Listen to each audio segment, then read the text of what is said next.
শিরাই শিরাই রক্ত ভাইজানের ভক্ত তো বাপের নাম ভুলে ফেলবো। শিরাই শিরাই রক্ত আর ভাইজানের ভক্ত, তোকে দাফন করে ফেলবো। তুই দাদা পীরকে নিয়ে পাগলামো করছিস। এই শোন, বলছে কি বলছে, আমার উপরে দরুদ না পড়লে তামাম পৃথিবীর লোকের নামা যাবে না। এই শুনছেন, মানা যাবে? জোরে বল। রসুলের ওপরে দরুদ পড়া ভুলে গেলে নবী বলছে জান্নাতের রাস্তা ভুলে যাবে। আর আমি আব্বাস সিদ্দিকী বলছি আমার ওপরে দরুদ না পড়লে বিশ্বের মুসলমানের নামাজ হবে না। ভুল বললাম নাকি? যাক তারিখে সবাই চিন্তায় পড়ে গেলেন, এত বড় কথা বললেন। হ্যাঁ ভাইজান, প্রমাণ করে দিয়ে যাবো, না ওয়াজের মজলিসে ওটা বন্ধ করে দেবো। কি বলছে? ইচ্ছা করে আমার জলসায় যে আসবে না সে কাফের হয়ে যাবে, আর ওর যে জানাজা পড়াবে সেও কাফের। আমার দাদু বলেছে, জোরে বলুন, বাপ চাচা বলেছে, পাঁচ হুজুর বলেছে, বড় আল্লাহর ওলি আরবেরা বলেছে। আজকের এই মাহফিলে এলাকার যুবক বুদ্ধা সবাইকে বলে যাচ্ছি, ইচ্ছা করে যদি কোন পুরুষ ছেলে এই মাহফিলে না আসে সে কাফের কাফের কাফের। তার মরণের পরে যে জানাজা পড়বে সেও কাফের হবে।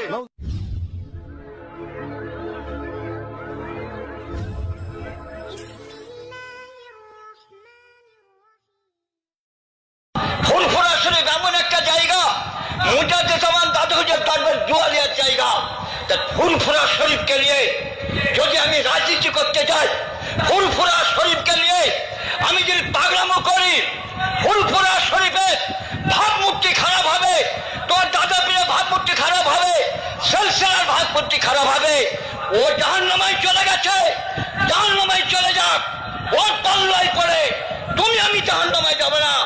ও জাহান্নামায় গেছে, জাহান্নামার দল, নারার দল, ফকিরের দল, বেরেলি, জামাত ইসলাম, ওয়াহাবি, তবলিগ জামাত, তাজিয়া বাজি সব এসে ধরেছে তোমার দাদার সিলসিলাকে ধ্বংস করার জন্য।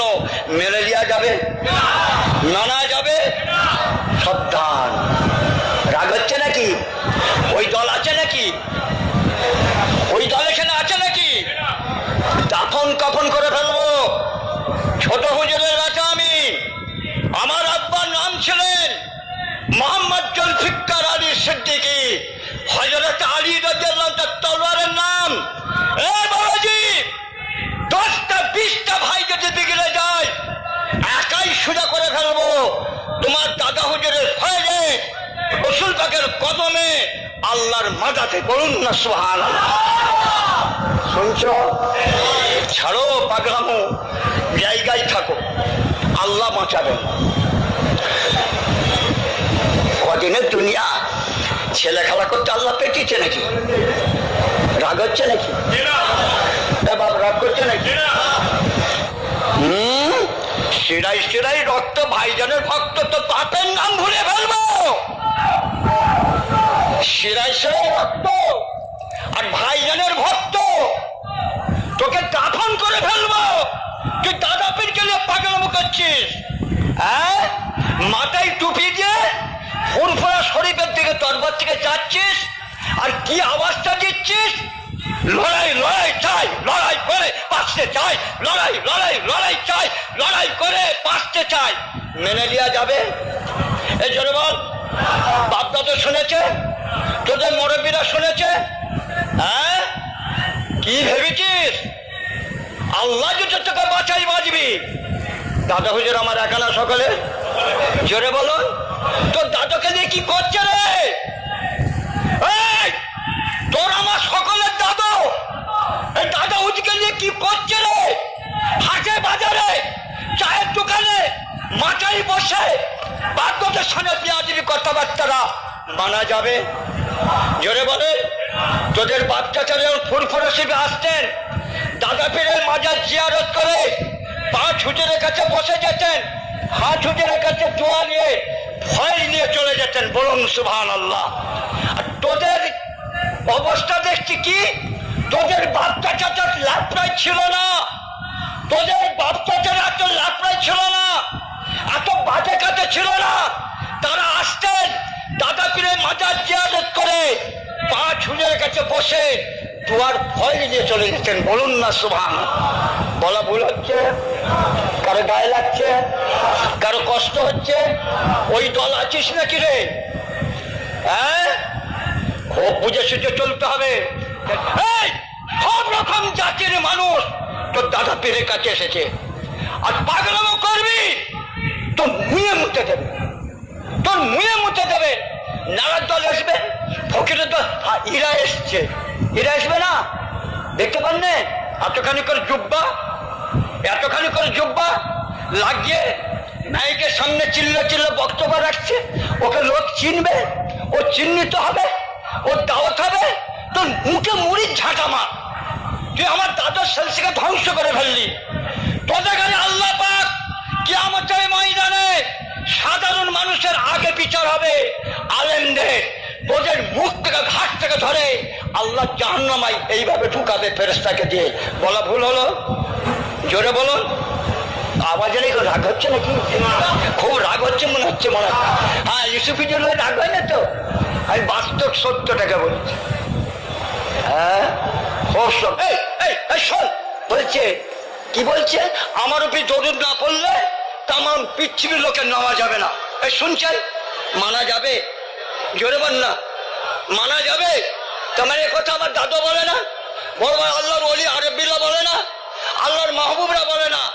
এই শুনছো কি বলছে? কি বলছে? ইচ্ছা করে আমার জলসায় যে আসবে না সে কাফের হয়ে যাবে, আর ওর যে জানাজা পড়াবে সেও কাফের। আমার দাদু বলেছে, জোরে বলুন। বাপ চাচা বলেছে, পাঁচ হুজুর বলেছে, বড় আল্লাহর ওলি আরবিরা বলেছে, আল্লাহ নবী বলেন, আল্লাহ রসুল বলেন, আমার পরে যদি নবী হবার পাওয়ার থাকে আল্লাহ পাক হযরত ওমর রাদিয়াল্লাহু তাআলা হুজুরকে দিতেন। বলুন সুবহানাল্লাহ। কাকে দিতেন? জোরে বলুন, কাকে দিতেন? আর আমি বলছি রসুল পরে যে নবী হয় তাহলে আমার দাদা হুজুর আবু বকর সিদ্দিক দাদা মানা যাবে? জোরে বলুন। পাগলামো একটা সীমা আছে। এই জোয়ান যুবক, তোরা সাবধান। এই জোয়ান যুবক, বাচ্চা বাচ্চা ছেলেরে, তোরা মুরব্বিদের কথা শুনিস না। তোরা যদি মুরব্বিদের কথা না শুনিস তোদের হাল হাকিকাত খুব খারাপ হবে। তার মানে মা বাপের কথা যদি ছেলে না শোনে তার হাল খারাপ হবে তো। এই জোরে বলো, আমার মুরব্বিদের কথা যদি, আমি তার মুরব্বি, ছেলেরা যদি আমার কথা না শোনে তার খারাপই হবে তো। এই জোরে বলো, খুব বুঝে সুঝে চলবেন। বুঝিয়ে দিচ্ছি অনেক কথা। তার মানে আমি বলছিলাম কটা গুণগান আল্লাহর বান্দা এসে বসেছ। 10 লক্ষ মানুষ হলে বলে একটু আরাম পেতাম, অল্প সময় মাথা খুলে দেবো। দাদা পীরকে নিয়ে পাগলামো করবে না, এই দাদা হুজুরকে নিয়ে খামখেয়ালি করতে যাবে না। আল্লাহর কসম খেয়ে বলছি তোদের রাস্তাঘাটে মওত হবে, তোরা রাস্তাঘাটে মরে যাবি। বেলচে করে তুলে নিয়ে যাবে, বেলচে করে তুলে নিয়ে যায় তোদের সেই তোর গ্রামে দাফন কাফন করবে, তোর বাপ মায়ের কেঁদে মরে যাবে। এই দাদা পীরকে আল্লাহ পাক ঘুমন্ত বাদ করেছে রে। এ পাগল শোন ভালো করে, মুজাদ্দিদ জামান দাদা পীরকে আল্লাহ পাক এর জামানার বড় নিয়ামত করেছেন। দাদা পীরের কোটি কোটি মুরিদ, সেই দাদা পীর ঘুমাচ্ছে ফুরফুরা শরীফের জমিনে। বাবাজি, ঘুমন্ত বাঘ যদি তাকায় ম্যাডাম মরে যাবি। ঘুমন্ত বাঘ তাকালে মরে যাবি। খুব সাবধান। আজকে যে যা ওই লাইনে আছিস, ল্যাপড়ায় আছিস, ল্যাপড়ায় দাদা পীরের মাজারে ঢুকে যাও, কানটা মোল ভালো করে, কানটা মুলে দাদা জান কাঁদলে পাগল, এই পাগল কাঁদ। দাদা পীরের মাজারে কেঁদে কেঁদে বল, ভুল করে ফেলেছি, আপনার নাতি পুতা আমি মাজারে ঢুকে তওবা করে যাচ্ছি, আজ জীবনে সব ল্যাপড়ায় থাকবো না। তুই থাকতে যাক তোর ল্যাপড়ায় ঘরে যা পারিস করে যা, আমি মানা করতে যাব না, কিন্তু দাদা পীরকে নিয়ে খামখেয়ালি করতে যাবি না। তোর দাদু আমার একা নয়, তোদের দাদু, দাদুর গায়ে না আঁচল লাগে। বলা ভুল হলো? জোরে বল। খুব সাবধান, বুঝিয়ে দিচ্ছি। আসুন।